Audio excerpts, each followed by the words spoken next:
We would like to thank our amazing sponsor, TouringPlans Travel. Their destination specialists are experts in smart travel and are there to help you plan an amazing Disney vacation. Whether you are looking at Disney World, a Disney cruise, or anywhere in the world, they will book you an amazing vacation and it costs you nothing. Their services are completely free, so head over to touringplans.com/travel and tell them Rope Drop Radio sent you. Now, on to the show. Helping you navigate the Disney parks. With the hope that it will be a source of joy and inspiration to all the world. You're listening to Rope Drop Radio. Welcome to another Rope Drop Radio. Derek and Doug talking all things Disney, Marvel, and Star Wars today, Doug. We're covering all of those, where you can find them in the park, how they're in the park, why they're in the park, all about the parks, but some different galaxies and expanded universes. Yeah, and we have a really awesome guest with us today, so really excited to get into this week's show. But before we begin, Doug, we have to remind people that we have an event coming up. We do. We have an event. And people are already 11th. booking. Right, September 11th through the 14th. Exact itinerary, look for that on next week's show. We should be announcing some events, penciling those in right now, finalizing them with Chrissy of TouringPlans. But if you book through TouringPlans while we're down there, you will get a bonus $25 gift card from TouringPlans, and you will also get a little welcome gift bag. That's rope drop specific type items. Yes, so definitely do that. I don't know what that could be. So no idea. Running gag sort of stuff that the folks at TouringPlans thinks are funny. So yes, we want you down there. We want to hang out with you. We will be going to all the Marvel and Disney, everything we can. So if you want to do that, definitely go into the show notes, click the link, and we will take you there. Also in the link, support the show is our Patreon page, and we have some new Patreons we have to give a shout out to. Laura Riley, Mallory Gorky, and Susan Everett. Did I do that right, Doug? Don't know. Okay. Don't know. I feel like that was the first time you looked at it. I saw, well, when I text you Patreon updates, I do. And then I'm good with first names. I'm bad with last names. Oh, dear. Yeah, we're going to be talking more. I don't know that you're good with first names. Yes, I can say Doug and Derek. There you go. If it starts with a D, I got it. How about the Alice the other week? Elise. And no, it was Olivia. Olivia. Because my daughter's Olivia. It's Olivia challenging. With an A. My goodness, guys. It's not going to forget that one. No, you're not. So on Patreon, we're going to actually dive into more of the Disney Plus shows with Star Wars and Marvel. We've not covered any of those recently. So if you want to hear that, you're going to have to join the community and get that bonus episode. There you go. All right. Apple Podcast reviews. Thank you to everyone that leaves one. I'm getting low. I'm going to need some, guys. Okay. Going to need some. That way I can mispronounce your name. Yes. I can't be the only one mispronouncing names on this show. Simply the Best, 5 stars by Britt Ray. Thoroughly enjoy listening to Doug and Derek on the RDR podcast. Their upbeat, informative, and fun conversations put a smile on my face and provide just the up-to-date Disney info I'm looking for. I look forward to their new episodes and appreciate the content they put together for their audience. Keep up the great work, guys. From Brittany Reynolds in Rochester, New York. Awesome. Thank you so much, Brittany. And thank you, everyone. Yeah, keep leaving reviews, helping our show get seen. We're getting we're almost up to 400, Doug. So, got to set some goals. Yes, we need to do that. We got get up to that 400. We'll get Yes, there you go. We'll do something special when we hit that mark, maybe a giveaway or something. But first, we have a very special guest to talk about Marvel and Star Wars and how they're being integrated into the parks. We welcome on a writer from TouringPlans, the MCU Direct, and the Star Wars Direct blogs, normally found in line for Starbucks, right next to my wife probably. Please welcome to the show, Savanna Sanders. Welcome to Rope Drop Radio. Thank you. I'm excited to be here. I'm a fan of the show, so I'm thrilled for the chance to be part of it today. And I've had my Starbucks, so I'm good to go. Oh, yay. Good. All juiced up. Well, let's start with you sharing a little bit of your Disney background with the Rope Droppers. Begins very, very early. I've been told my first visit to Disney World was when I was 9 months old. And then probably a lot of good memories from that trip, I'm assuming. Right. Yeah. My mom says it was all for her and she totally owns that. I just happened to be there. So, and then I went again. This was back before Disney Cruise Line when they did the land and sea packages with the big red boat. Apparently I experienced that as well. A couple other times in my childhood, but the trip that really kind of like created my Disney obsession was during the 25th anniversary. That's when I first learned about Walt Disney and Imagineering. I remembered everything. And it's also when I think I went a few months after my dad had taken me to see Star Wars original trilogy in theaters. And when I discovered that there was Star Wars in Disney World and kind of put those things together, that really is like, again, started my obsession. And I'm still all about it ever since. Excellent. Well, mentioning Star Wars was in the park back then. So they've had a long relationship with the Disney parks, where Marvel is much more recent. So let's start a little bit with the Guardians of the Galaxy Cosmic Rewind. That's the newest thing, the hot ticket. You've gotten to ride this. I rode this, but my description of the actual ride was very lackluster in my trip report because it was mostly about don't throw up on my daughter. Would you say that's fair, Derek? I didn't you nailed really describe it. the ride except much. Nailing the puking part. I did not. We're still going to do it together, just letting you know. If you come down in our trip and there's enough people that come down, that will get Doug on the ride and physically record push me it. on? Yes, exactly. There you go. I mean, who's buying me that lightning lane? I'm not. No, Joe, anyway. Back to the Mouse is already booked, so he's going to help us get on there. All right. Well, back to the task at hand here. What was the highlight of the ride experience for you? I love this pre-show for the ride. Like, I got to do it a couple of times, and I think the pre-show is one of the best Disney's done in a long time. There's an amazing effect. I won't spoil it, but like the pre-show itself is worth it, and it's so Guardians. Like, it's hilarious. It feels like you're actually watching a clip from a Guardians movie. I would say that the music, of course, makes it so fun. A lot of thrill rides are more like intense. This is more like just sheer fun and joy. So I would say that, and I'm a big fan of this new ride system. It's definitely unique. I felt like years ago when like Seven Dwarfs Mine Train opened up and they really amped up how like the vehicles swing, and when you ride it, you don't really notice that, you know? But for this attraction, like what they promoted is actually what you experience. It's totally unlike any other thrill ride I've been to at a Disney park. So yeah, I would say probably the pre-show, music, and the ride vehicle make it a standout. So all the things. All the things. All the things. The whole pointing, not where you're going, I could do without. I could see how people love it though. Would you say it's the smoothest roller coaster you have ever ridden? Yes, I would say so. And like, right, it's so smooth, and like no G-forces are really applied at any point. That's what was missing. The G-forces. You never felt like your eyeballs were going to the back of your head, which is fine by me, because Lord help me, had they done that and turned the car sideways, like, well, but so the first part of the ride, it launches backwards, correct? Yes. So that's Doug's eyes were closed the whole time. I'm just assuming. They were not. I was trying to look. There's screens everywhere. There's things to look at. There's stuff they want you to look at. You're chasing a MacGuffin. There's a lot happening. There's a lot happening, for sure. It's definitely got a lot of rewritability, would you say? Yeah, I felt like with each song, it feels like a different speed. They say it's not. They say it's the same speed every time. But yeah, different songs change the experience. But my question is, how do you feel about this being an Epcot? Marvel Epcot? Does it make sense? I still don't know how I feel about this, to be honest. Oh, now, good. I'm not the only one. No, I didn't experience much of like original Epcot. When I was a kid, we did Spaceship Earth and then went straight back to World Showcase. So it's like a big regret of mine. I never got to. What kind of childhood did you have? I know. I blame my parents.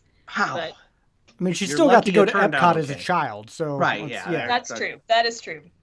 But so yeah, I don't have many personal memories of what original old school Epcot was. However, in my fandom and everything. I appreciate it and I wish I had. So from that perspective, like, it bothers me, but at the same time, I'm also happy we have this because Epcot needed a thrill ride. Especially the area of the park needed some new life. So I'm kind of split on it. Like, I'm happy about it, but I'm not happy about it. Maybe I'll have a more formative opinion once everything's done, but it's still like construction wall city through there right now. So it's kind of hard to see what that full vision is going to be. But yeah, my feelings are still pretty mixed. Derek, what are your feelings I on this? don't like Marvel being in Epcot, and I'm not even an Epcot purist. I just You are not. No, if I do think it should be in Hollywood Studios, but I also think if they're going to do it in Epcot, go big or go home. It can't just be Guardians. You got to have more attractions in that area of the park, and that's going to change the tone of Epcot completely. But you can't just do one or the other. I feel like it's either go all in. And we'll talk more about that here in a minute. But I can't handle just Guardians being there. All right, here's my feelings. The Epcot guy, got it. Having experienced it, grew up, like, you skipped Future World, Savanna. I think that was our day. It was almost like, oh yeah, there's World Showcase back there. That's where you watch Illuminations. That's all that was for in my family. We did Horizons. We did Universe of Energy every time. Those were key features of our vacation. I honestly don't care. It doesn't bother me one iota. It's gonna pull in a lot of people. It's gonna get people in line, get people in and out of a ride. It's gonna draw people to that corner of the park. It's doing its job. No one was going to Universe of Energy, and they gave up on edutainment a long time ago once they threw Nemo into the park. I mean, let's be honest, we put Pixar in, and people lost their minds about that, and you don't really hear people complaining about the seas anymore. It's weird that they call it a World Showcase Pavilion. Like, let's just call it the Energy Pavilion, because they worked that into the storyline, kind of, about how it's about energy and jumping through the galaxy, right? They kind of weave in science, would you say? Yeah, I actually found there was more, like, Disney and Epcot Easter eggs than there were Marvel Easter eggs. That was an interesting choice. I was expecting... Like, I had been to Avengers Campus a couple months prior, and there were, like, Avengers and Marvel Easter eggs are everywhere. So I was expecting that in this ride, and there really wasn't. There was more, like, retro Epcot references, and there were Marvel references, which is kind of weird. Mm-hmm. I agree with you. If you're gonna do Marvel, you should go all in. This is kind of like trying to satisfy both crowds, and yeah. Well, let's use that as a transition on why. And some people might not know why Avengers Campus is all the way out west, and we don't have that at Walt Disney World. So share the reasons. So this is the infamous Universal Marvel contract. It's super confusing. I've yet to find probably a journalistic piece that really can explain it in its entirety. It's still kind of mysterious, but basically... years ago, Universal got the rights to a majority of the Marvel characters to use in their theme park, which means that Disney cannot. So the rule, to my understanding, is east of the Mississippi, most Marvel characters are only for Universal. Disney cannot use them at all. Merchandise is okay, that's acceptable, but no attractions, restaurants, things like that. The only reason that the Guardians is able to be at Disney World is it was not on that list because Guardians wasn't really a popular Marvel character until James Gunn made the movie back in 2014. So that's why that's the exception, and that's why Disney is going all in on Guardians at Disney World. And that's why when Disney was like, all right, we have this weird contract, we can't use any of these characters east of the Mississippi. Let's look at some weird Marvel comics and make those movies. So they found Guardians. They found Doctor Strange, who also is not there. So he was in the parks for a little while. So we could see a Doctor Strange ride. I don't know that my stomach could handle that. Let's not do that, Disney. Don't. No. I don't think this last movie did enough numbers to push another ride. What? Maybe, was it a little too weird? I still haven't seen it. It's on Disney Plus in like a week. There. I know. I went and saw Top Gun instead. It's a better movie. Ooh, Not gonna lie, top Gun movie. it was a great movie, one of the best ever. Anyway, that's not Disney. So so going back to East versus West in the contract, Universal does have a bunch of rides and attractions, but they cannot add to it. And I think that's fascinating as well. That's true. That's right. So the people that are getting hurt are all the fans. It's like the battle of the billionaires trying to, because I don't understand at this point how Disney hasn't used a whole army of lawyers and money to get this from Universal. And yet the ones that are suffering are the people like us and the ones listening who wish they could do the Spider-Man ride that's out west over at Walt Disney World. They don't want to spend the money on the lawyers to win it and then spend the money on the rides. Like, they build one ride every 3 years, and it takes How long them is 7 Tron years to build taken it. to build at this point? I don't know. I think Claire will be able to drive by the time the light cycles are going. I don't know. So let's be honest. Could they have possibly found the right lawyers to get things done? Maybe. But do they really want to? Because what would they have really done? Right? Like Avengers Campus is a ride. It's supposed to be 2. They could do the other one. It's Yeah. Guardians. Nothing's stopping them other than money. And it's in Hollywood Studios, which, you could have changed Rock and Roller Coaster into Doctor Strange. That would have worked. Look at that. There's your Avengers Campus There right you there. go. But you can't call it Avengers Campus because of the contract. So you'd have to call it, I don't know, New Avengers Campus. I don't think that's in Universal anywhere. Or, I don't know, the Tomcats? No. I'm getting deep here. Sorry. Anyway, we can't have nice things at Disney World. That's it. That was it exactly. Yep. Did I sum it up? You did. Okay. It's frustrating. I'm not going to lie. So, Savanna, with that in mind, East Coast and West Coast, summarize both. We're really throwing stuff at you here. Where do you hope Marvel in the parks goes? What do you hope we see? I would love Disney to pay that team of lawyers because, like you guys said, the fans are the ones that are really suffering for this. But no, it's a good point. I don't know what they would do if they did manage to change the contract. I think something with Black Panther would find its way into the parks for sure. Yeah. With Wakanda, and tech and things like that. There's your World Showcase Pavilion.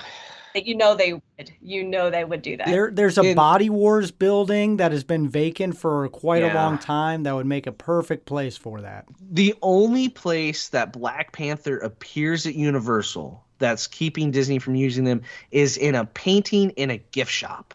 And Doug has the picture to prove it. Yeah, last time I was there, I was like, see, there it is. That's why we can't have nice things.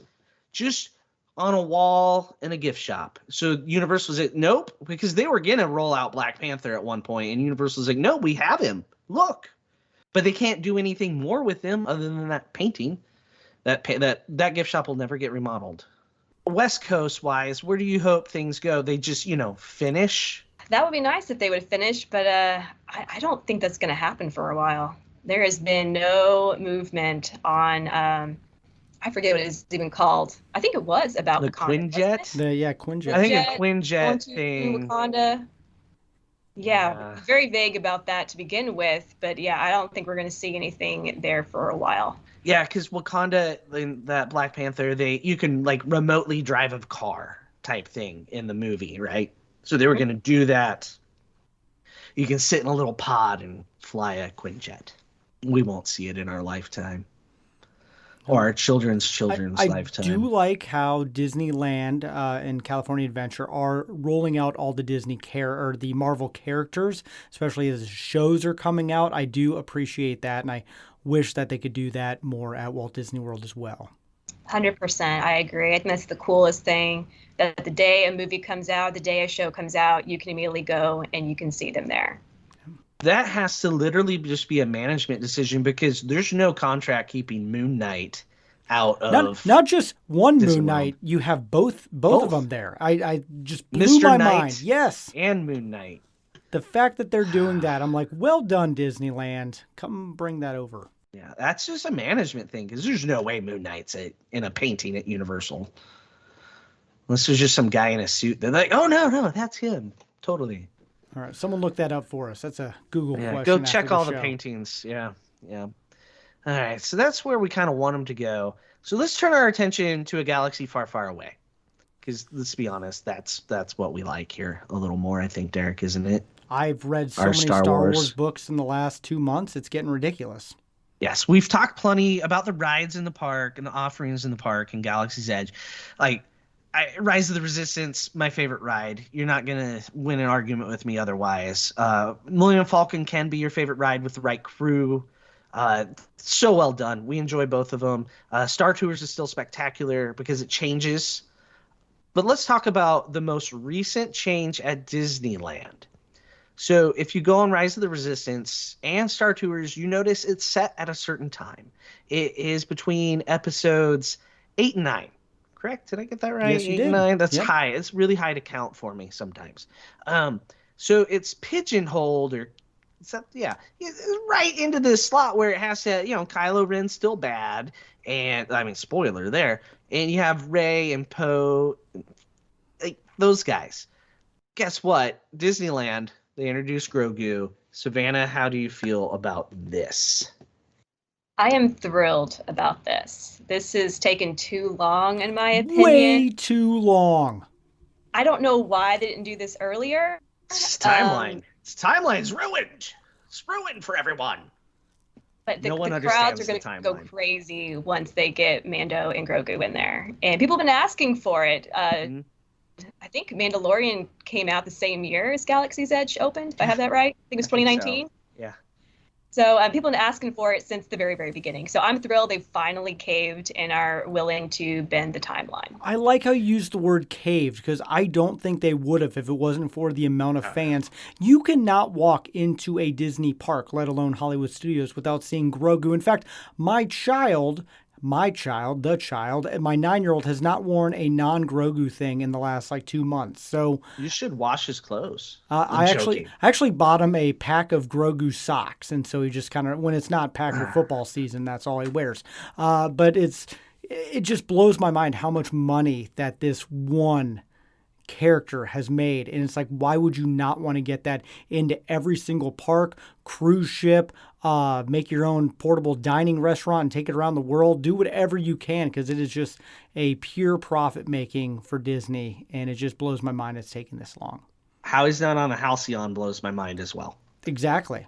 I expected Grogu to come out and be my personal pet for 2 nights. But I was disappointed in that, Disney. No. So the timeline, everything in Galaxy's Edge, that timeline. Now we have Boba Fett meeting with Fennec Shan, I believe, as also, well, the right? Cast that I saw, that was really good casting. And Grogu, Mandalorian coming. This opens the gate for lots of things. Luke, Leia, who knows? Also, what age of Luke and Leia do we get? Yes, because we're going to hire a 10-year-old to be at a theme park. Leia? Yeah. That would be awesome. With Lola, that would be fantastic. Okay. Anywho, my question there's for you some child guys. labor laws that go into that. You just have to have a lot of them. You just have to have a lot of and them. they rotate every 45 and twins, minutes. Lots of twins. Okay, I don't know. got it. Anyway, my question. Let's say they didn't have a timeline. Say Rise of the Resistance was exactly what it was. You went on Millennium Falcon and it's episode 4. Would love timeline. Do you think anyone would care other than the 2%? Oh, I was going to say 5%. Star Wars fan. It's smaller. It's Okay. just louder on Twitter. The It's people smaller that than annoy me after every... I people cannot that- get on Twitter after Obi-Wan comes out You're for a not good a real hour. fan because you don't hate Obi-Wan. Okay, we're moving on. That 2%, other than that 2%, which I really don't care about, do you think anybody would even notice that it's timeline? That it matters? I don't think so.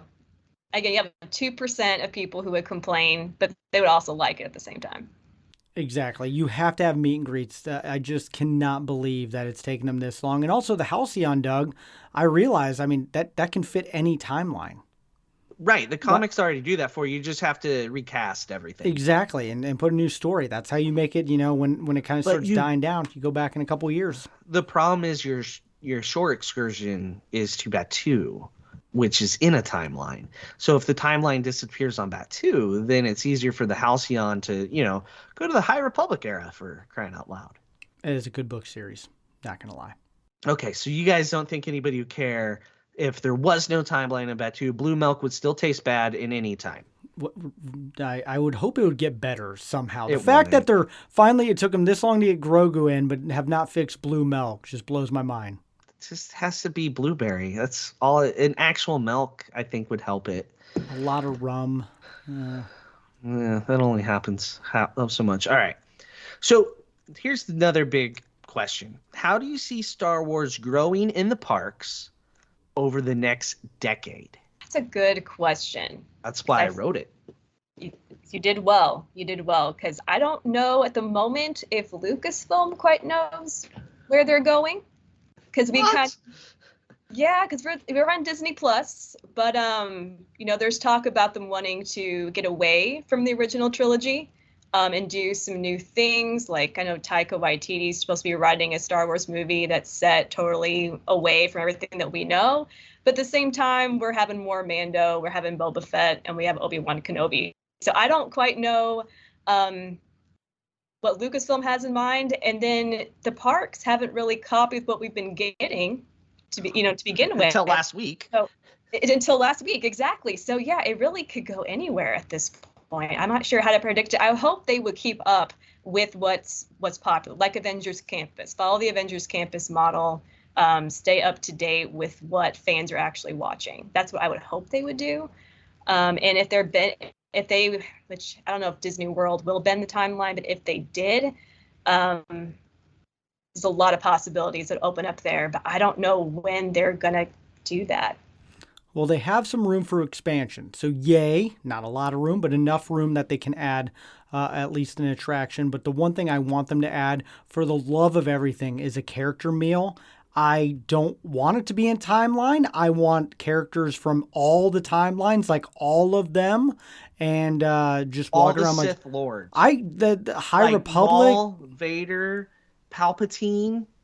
Think of that. I will take everyone. I will shell out a lot of money for that character meal. And my son and my family, I am that target demographic, and I know there's a lot of people out there like that. I just don't understand at this point how they don't have that. I get starting off in the timeline, but please, Disney, for the love of everything, give us a character meal.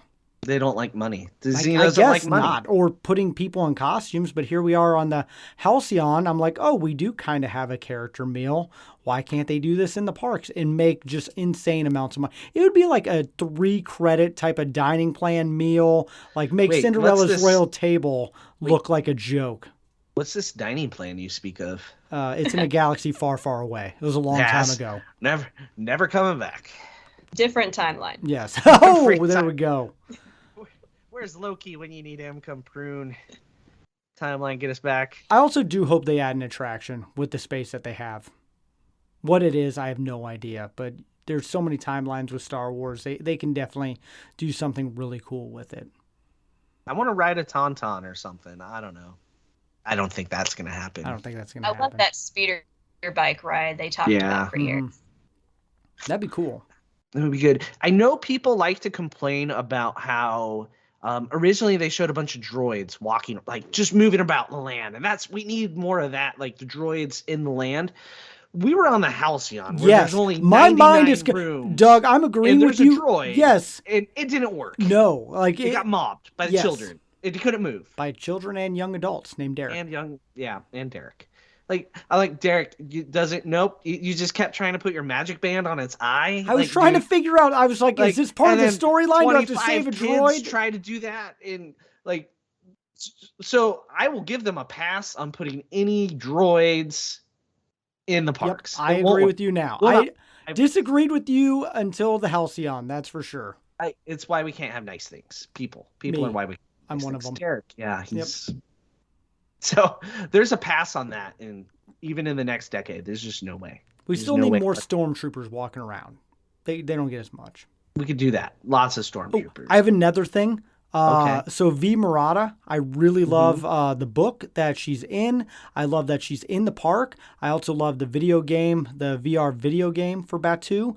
And I feel like they need more content to really expand upon the lore of this land as well. That's something I really want. You want more Batu books? Batu, games, books, all sorts of stuff. I mean, I feel like they have this great opportunity to expand, and they're just not doing. They did a great job with a game and a book, and they could do so much more. How about a whole Disney Plus series? Sure, I would love it. Set in Batu. Yes, absolutely. I think that's the most realistic. I've wondered why we haven't seen a Star Wars character go to Batu in some of the shows before, like Mandalorian or now Obi-Wan. Have him there just for a few minutes. I mean, it would help. Yeah. It's almost like the directors and producers are like, no, we won't stoop to that. But we'll do everything else that gets the fanboys excited in the Book of Boba Fett, which people that didn't like Book of Boba Fett, it's because it had the wrong title. It should have been Mandalorian season 2.5 featuring Boba Fett and flashbacks and a back to tank. With no understanding of how long. It's a long title, similar to Roped Up Radio, Disney Touring Travel Planning. Yeah, it's long. We know. All right. So that's the next decade. We basically have no vision. It's like the dark side is clouding. But there's a lot of great content coming, so hopefully they can expand on that. All right. With what we did get in Galaxy's Edge, what was the biggest surprise where the Imagineers outdid themselves? What made you go like, oh, that's surprising? Of course, obvious answer, Rise of Resistance. I mean, that's now like the gold standard of attractions. We all knew it would be good. I don't think we knew it would be this good. So yeah, Rise of Resistance. Another one for me would probably be the merchandise with how it's like in universe. It confuses people. You can't like buy like a Star Wars shirt that says Star Wars on it in the land, and I get that's confusing, but I love how like handcrafted and again, I guess in world everything is, and there's constantly new stuff. Disneyland, I think it's more of it than Disney World. But the creativity with that, I think is pretty cool. I like how much Ahsoka merchandise is in there, like within the world. That was surprising. Like she's famous in Star Wars, right? Like if you're merchandise, that means people know who you are. Yeah, I got two. The one thing that always blows my mind is Ronto Roasters and showing the jet engine and the droid. I'm just like, that is well done. Like I always praise that. Like that is just, you did not need that there, but that is just keeping it in the land. And then also Droid Depot, the amount of money that they are making, and my kids are still playing with their droids to this day. I'm just blown away with and droids everywhere. Wasn't just like some cheap experience. They really, I mean, it's expensive, so they really did a great job with the whole process. I'm gonna add Savis. Oh yeah, to that too. And yes, it's a premium experience, but it's an experience, not just here's your lightsaber, kid. Have at it. It's it is very cool. Also in timeline, so that's important. Yep. But the green milk, nobody mentioned the green milk as a surprise. I think part of the problem is when they built the land, they're like, all right, everybody watched, not The Last Jedi. Yeah, The Last Jedi and Solo, and like, all right, this is what we got to work with. I think the one thing that bothers me the most, this is a segue to the next question, is the fact that we shoot at coaxium, where in Solo, A Star Wars Story, basically it's the most explosive volatile thing on the galaxy. Be careful. Don't bump it. Don't move it. Don't shake it. Let's get behind the train and blow it up. Can we address that elephant in the room? Probably not. Okay, there's mine. What is your Galaxy's Edge biggest fail? Green milk's not the answer. Millennium Falcon's on there for me. I really had high expectations for that. Didn't quite deliver.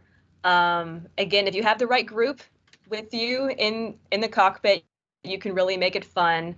But yeah, I remember getting off of that for the first time, and I was just like, it's close, but it's just not quite there.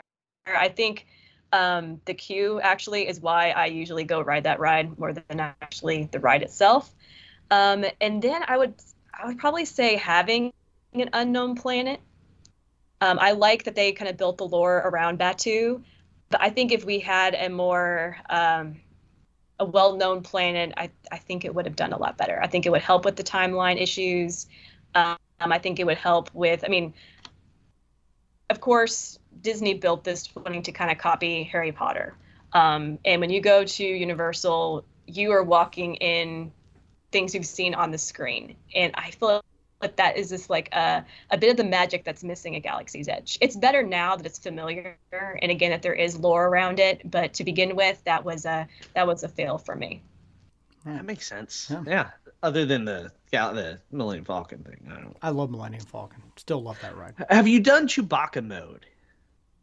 I've seen it on YouTube, but I've not done it. Not the same. Doug's done it. We did it like 6 times in a row before we got Chewbacca mode. So when we did get Chewbacca mode to finally activate, like we had every word of Hondo memorized, so it was even probably more entertaining.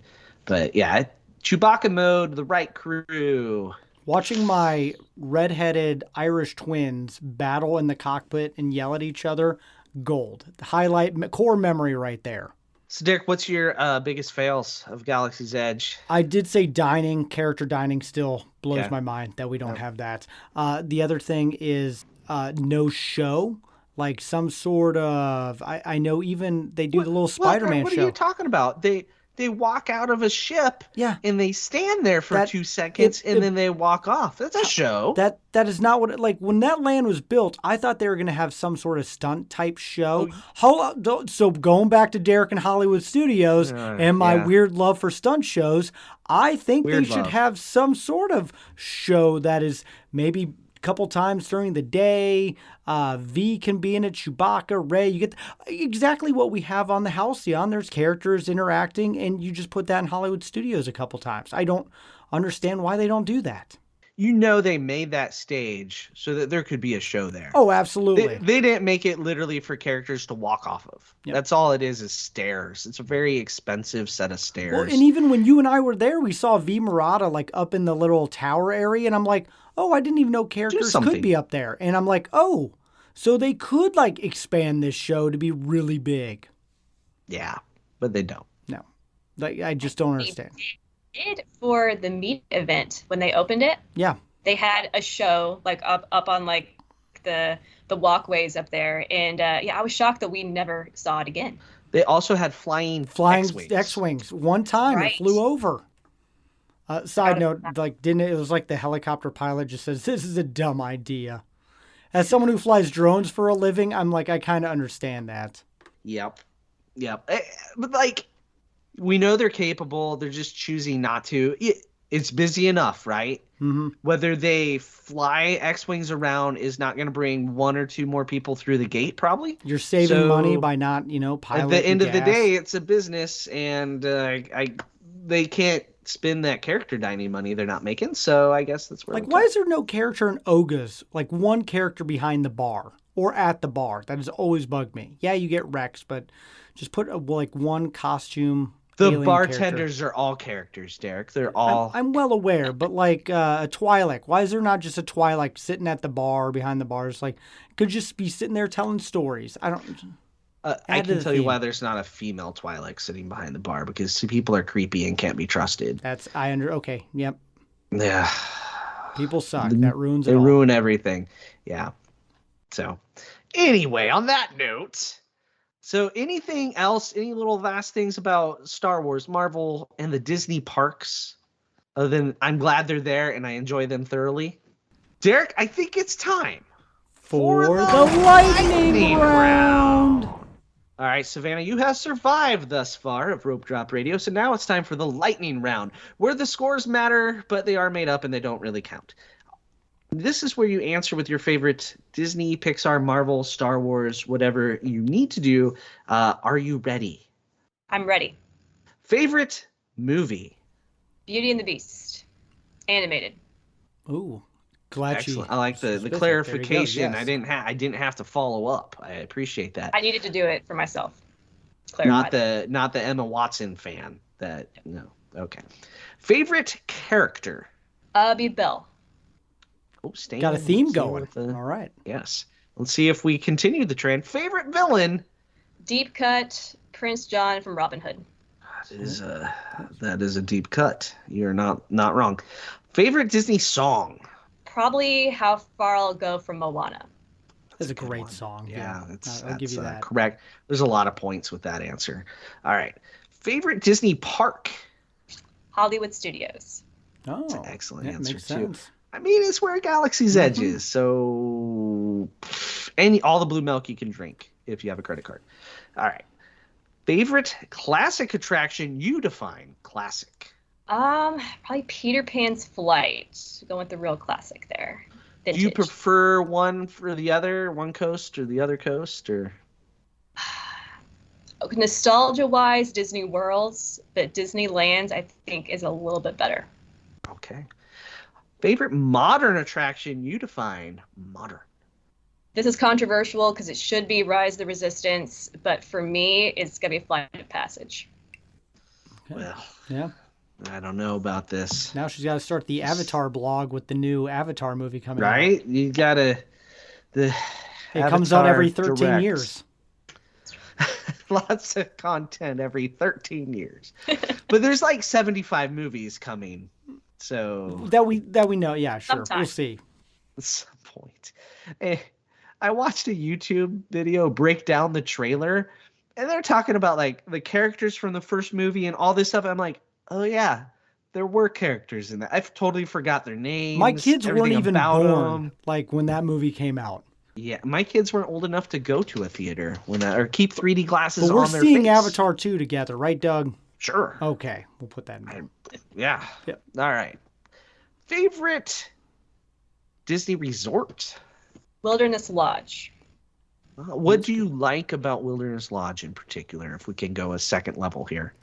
Oh, gosh. I love the theme. I love log cabins and that whole kind of design. So that's definitely it. The aesthetic. It was also the first deluxe I ever stayed at. I'll do that it. Really helped rank it at the top there. Yep. Yeah. The correct answer is Geyser Point.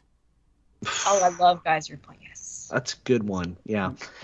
I will say it's modeled off the Yellowstone Inn, and it's extremely accurate after being there. And just a little shout out to Yellowstone right now as it washes away. I feel sorry for anybody trapped inside. Do you want to know who's there right now? My dad. My dad got there right when they shut it down. So he's not in the He didn't park. get it, like literally was driving there good. From Minnesota, and he texted me, he goes, so trying to get to Yellowstone, and they just shut us out. And then he got all the video, and he's like, oh, I'm glad we're not stuck there. Right, because if you're in Yellowstone, like, it's remote. Mm-hmm. Cell phones don't really work. I don't know how those people are all getting out of there. Anyway, thinking of you, Yellowstone. Thinking of you. Anyway, back to the lightning round. That was a tangent. Favorite counter service restaurant? This varies, but today it would be Satuli Canteen. That's the correct answer. You got it. Nailed it. Today you are right. You know what's day. funny? We talk all about Star Wars and Marvel. None of us mentioned any of their counter service dining. So Docking Bay 7, it's good. It's just not great. And it's like the most expensive counter service on Broadway. And it goes up $1 every time, and I have proof. So Derek needs to go less so it stops going up $1. I go way too much that one. That's whose fault it is. It is. All right. Favorite table service restaurant? Probably Le Cellier at Epcot. Oh, love me some Le Cellier. Excellent choice. Yes. Most important question, favorite Disney snack? I love citrus swirls. Yeah.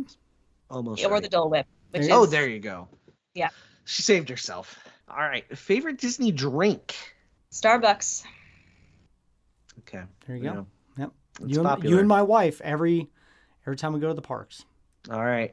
Disney bucket list. What's on your Disney travel bucket list? The Disneyland Paris. That's at the top right now. Not the Halcyon, or have you been? I have not been. So It's on there. It's not at the top, but it's on there. Paris is probably a little more exciting than yeah.